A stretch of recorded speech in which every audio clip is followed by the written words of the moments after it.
Well, in a rare picture of unity, House and Senate Republicans gathered today for a press conference on the steps of the Capitol, where Speaker McCarthy suggested a resolution on the debt ceiling may be in sight. As he said, Republicans are not standing alone in the fight to rein in government spending. Am I optimistic? I'm optimistic for America because of the people standing behind me. I'm optimistic of our ability to work together. Do we have obstacles? Yes, we have a big obstacle in the White House. But we're going to change the course of history because we're going to stand for the American public. Joining me now to discuss this and more is Senator Rick Scott of Florida. He serves on the Senate Budget Committee, the Senate Armed Services Committee, and the Senate Committee on Homeland Security. Senator Scott, welcome back to Washington Watch. Well, it's great to be with you, and I'm optimistic that we will get a debt ceiling deal done, but it's up to Joe Biden. Is he willing to stop the reckless spending, stop the growth in government, the size of government, get Americans back to work, make it easier for our businesses to prosper? And if he does, we've got a deal. Well, he doesn't have a choice, does he? No. He can decide that he wants to default. Actually, the federal government has enough revenues to pay the interest, so we never default. But it's going to be up to him. He's decided to date to not negotiate, although he has said today that he's willing to negotiate, but he's leaving town. He's leaving town to go to Japan right in the middle of the negotiation. So, I'm optimistic for this country. I'm optimistic for the American people, but we got to get a president that's going to show up and do his job. You have to be optimistic with what you see happening among the ranks of Republicans. I mean, I've not seen this where they're this unified and standing firm. Usually they walk to the debate table, the negotiation table, I should say, carrying a white flag. Well, I think first off, you have to really admire what the Freedom Caucus did in the House, because they took the bull by the horn. They put out a plan early that is the sort of the basis for what ultimately passed in the House. There's 6 senators in the Senate that worked with them through this whole process to say we've got to come out with something we can vote for, which means it's going to have structural change to change the trajectory of this debt. It's going to make sure we get people back to work. We make sure our businesses can prosper, because guess what? Americans are fed up with this inflation. They're fed up with medical bills going up. This is all caused by reckless government spending. Inflation is reckless government spending. Medical bills are caused because reckless government spending and reckless regulation. So we've got to take care of the American public. We've got to get inflation down. We've got to get it to where people control the cost of their medical bills. Will the left actually tolerate the president reaching an agreement with Republicans? I mean, it's almost, when you listen to some of the rhetoric coming out of the Senate Democratic leader, Chuck Schumer, it's almost as if they want the economy to crash and burn. I don't know why anybody would think that way, because we don't want any jobs to be lost. Clearly, if we defaulted on our debt, which we will never do, it's going to impact jobs in this country. So we've got to do everything we can to act responsibly, get this debt ceiling deal done, get our country back to work so we can take care of American families. But unfortunately, we got Democrats that, they're into their radical leftist agenda, and they don't care who gets hurt in the process. So final question on this topic, then I want to move on to another topic. Bottom line, you think we get there? Yes, I think we get there. And I think, I really admire Kevin McCarthy. One thing that I put out, I've been focused on since I got up here, is getting people back to work. I have a bill.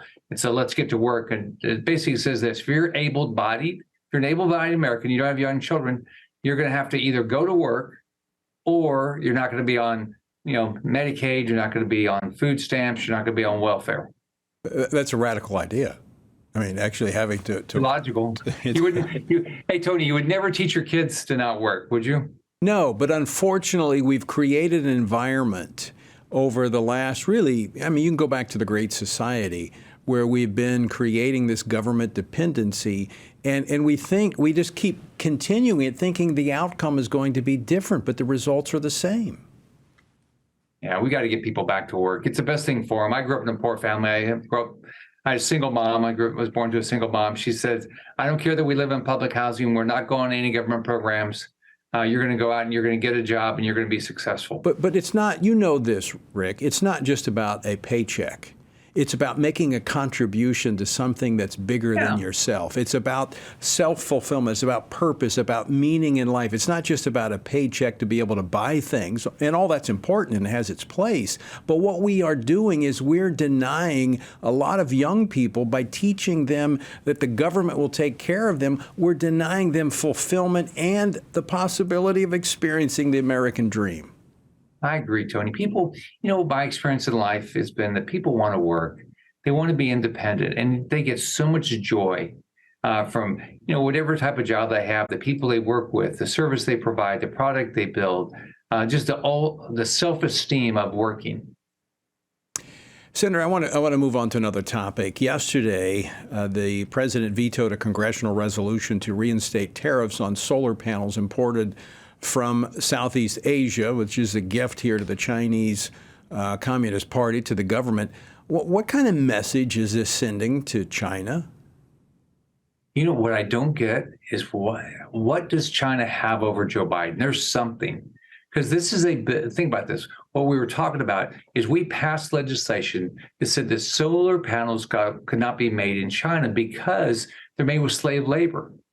And then Biden gives them a 2-year exemption from what they're doing is they're shipping those solar panels to, a place like Vietnam or Thailand, and then they're shipping them here, and they're trying to, do a workaround. And so we said, the House and the Senate, we had 56 votes to 41. The Senate, we said, that's wrong, Mr. President. You shouldn't be doing that. And he doubled down. So it just seems to me that China has to have something on Joe Biden, because who wants anything that's brought into this country made with slave labor? Nobody but Joe Biden. But at the same time, is the administration not creating a demand, basically an artificial demand, by forcing people to go to these renewable sources of energy, which I'm all for if they make sense, but it's almost like creating a market for China? Oh, absolutely. It seems like what the Biden administration is doing is whether the CHIPS bill, well, that was for China. He said it's supposed to be anti-China. No, China got helped with that. Nobody had to stop doing business in China. So with this, everything seems like, the Biden administration doesn't care that China wants to demolish our way of life. There's no freedom of religion in China. There's no individual freedom. And the Biden administration continues to do things that helps China and hurts American citizens. It's inexplicable, as you said. Final question for you, Senator. You recently introduced legislation to protect children from something that now is really on the minds of a lot of Americans. It's artificial intelligence on social media sites.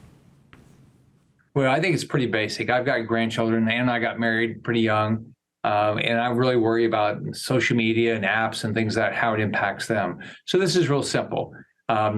If you're